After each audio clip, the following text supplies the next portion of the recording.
Hello dear student, I am again here with my new module from Programming in C++. Unit name is Inheritance, and the topic that I am going to cover here is Types of Inheritance and Application. Myself KM Jha, lecturer VPMP Polytechnic Gandhinagar. Now we will see the objective. After going through this module, students are able to understand what is the definition of inheritance, application of inheritance, types of inheritance, and how to develop program using single inheritance, multi-level inheritance, multiple inheritance, hybrid inheritance, and hierarchical inheritance. Now about the introduction. What is inheritance? In C++, whenever we are talking about inheritance, it is nothing but it is a process in which one object acquires all the properties and behavior of its parent object automatically. It means that whenever we are going through this inheritance, it is nothing but it is a kind of legacy that transfer from one generation to another generation. So similarly here also it is a process where one object or the derived object acquires all the properties and behavior of its parent object. Automatically it is going to be happen.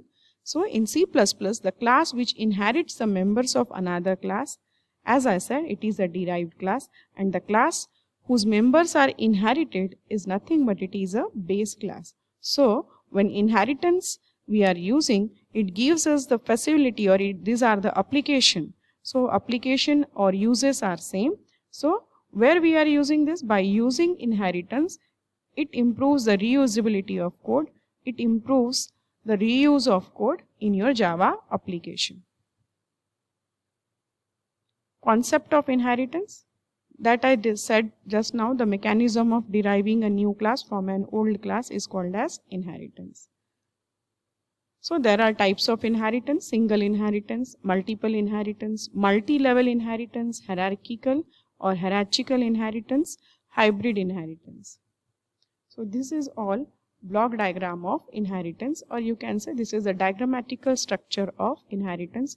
This is for the single inheritance. You can see here this is your superclass and this one is your child class. In other words, it is called parent class and this is child class or base class or derived class. This one, when I am talking about multiple inheritance, as the name is multiple, so more than one superclass. Multiple. What is multiple here? Superclasses is multiple. So A and B, there are two superclass, and what we are getting, the child class is C. In hierarchical inheritance, you can see here, this is a diagrammatic structure for that. So A is the single superclass and B, C, D, it is behaving like a sibling. So it represents our family structure also. This is parent and these are all siblings of a family.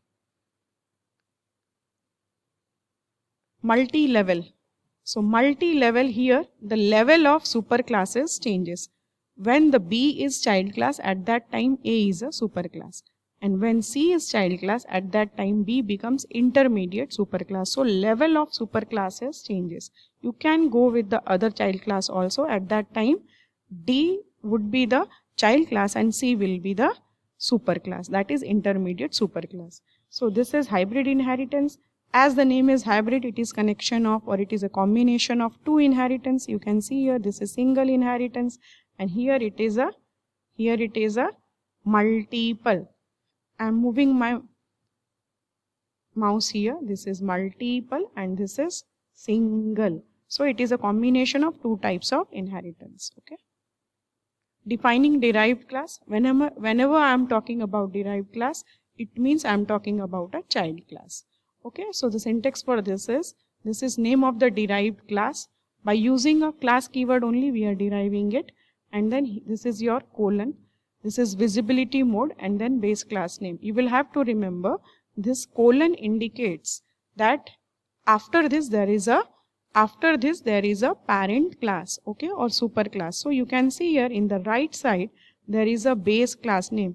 This base class name is nothing but it is your super class or parent class, and visibility mode is your optional one. Okay, so what we are actually creating? We are creating a child class by using a keyword class, and from where we are creating the super class is this one. The base class name is in the right side after the colon. Okay, and visibility mode is optional one. There are 3 types of visibility mode. You might be remember that. The protected one, then private as well as public. In C++, the by default is private. If you are interested or if there is a requirement of program, then you can mention the other visibility mode. Okay. Here it is written the default visibility mode is private. There are 3 types. It may be either public, private or protected. This is the example.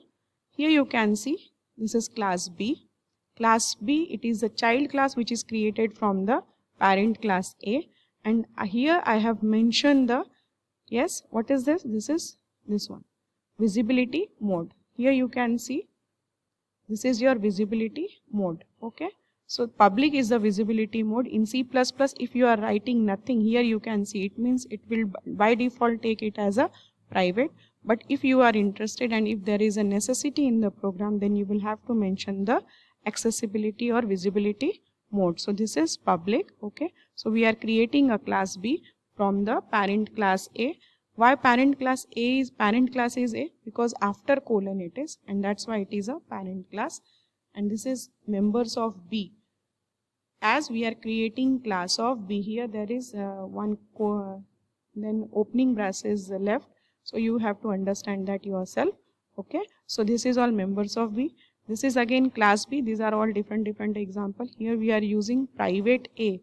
If you are writing private, then also the system will understand. And if you are writing nothing, then also it will consider it as a private only. Here we didn't written anything, then compiler will understand the visibility mode is private. And if you are interested and you will write there, then also system will understand that it is a private. So if you are interested to write private, then you can write. And if you are not going to write anything, then compiler will by default take it as a private. And if there is necessity to write other visibility mode, then you can consider these things. Okay. And this is member of B and member of B. This is single inheritance. This is all about the single inheritance example. You can see here. Here, in case of single inheritance, this is your superclass circle. And here, there is a child class circle extended. And in the right side of colon, there is a parent class circle. So this is your child class. Here you can see it is completed by semicolon. We are having here get data function and area function. This is protected mode. If nothing you have written, it means it will be considered in a private. But as I have written protected, it means the visibility mode is protected here. Okay. So when we are declaring anything in a protected mode, it means it is accessible in the same program or in the same package. Okay. And if it is a private, then after the class it is not accessible. And in case of public you can access the method as well as variables outside the program package also. So here there is a child class circle extended from the parent class circle. You can see here. Okay. And here the second superclass is completed. This is semicolon. Okay. And here we have created first the object of circle. It means it is your parent class. And by using that object, we are fetching the function that is get data. Okay, this one. And then C1 dot area. You all are aware of this. By using object, you are going to access the member function.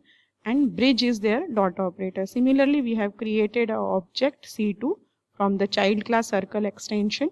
And then we fetch the function get data as well as area and perimeter. Here we have added another function perimeter.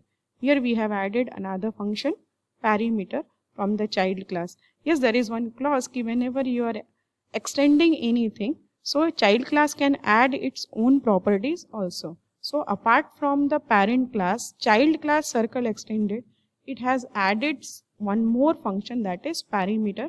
So by using this object, it calls the perimeter function.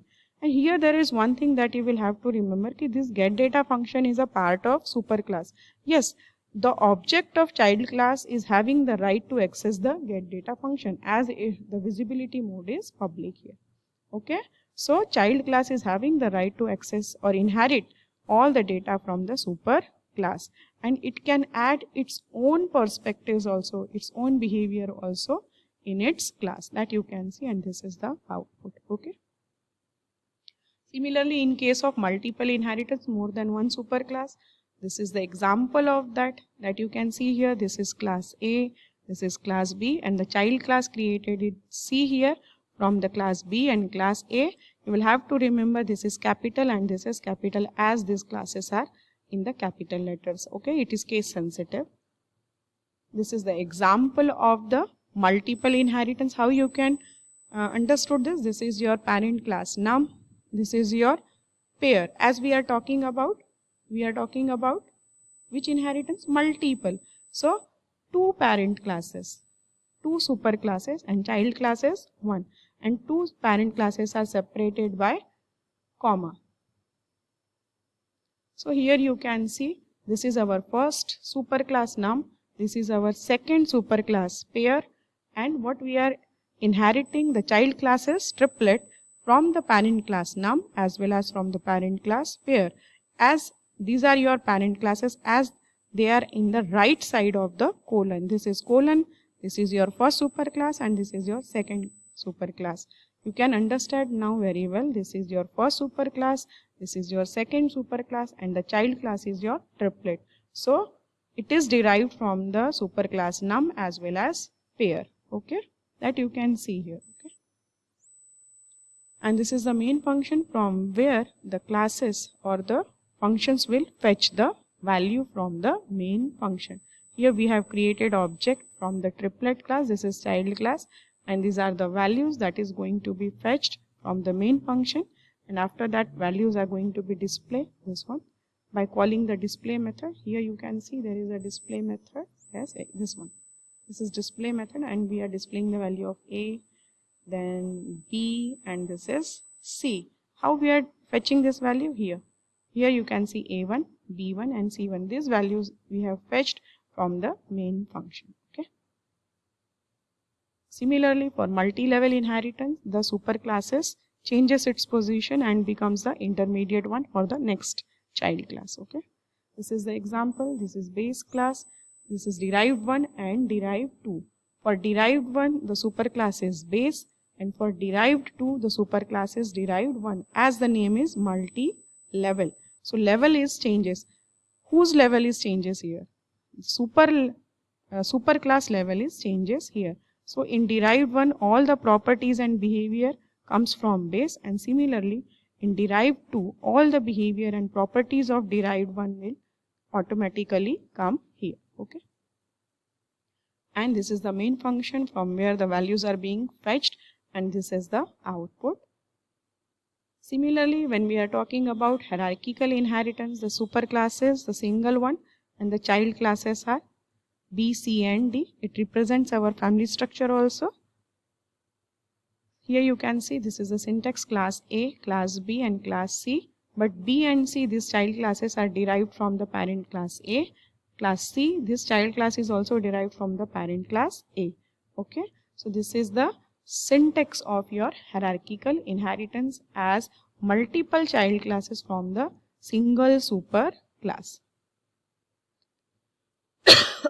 Excuse me. This is class name is vehicle. Okay. And these are the constructor, vehicle, and this is function. Okay. This is your main class, and then this is your child class, water vehicle, which is generated from the parent class vehicle. And here again we are having one constructor, and then we are having the function. Okay. And here we are having another yes, child class road vehicle from the superclass vehicle. Okay. And this is how you can see here all diagram, the values are fetched from this main function. Here you can see the values are fetched from here. After creating the object, you are able to access the function from the classes. Hybrid inheritance also, here it is a combination of two level, okay, two inheritances, and this is the syntax for that. And this one is example that we have already discussed. Okay, thank you so much for listening me. keep repeating the videos for the next consecutive video. Thank you so much.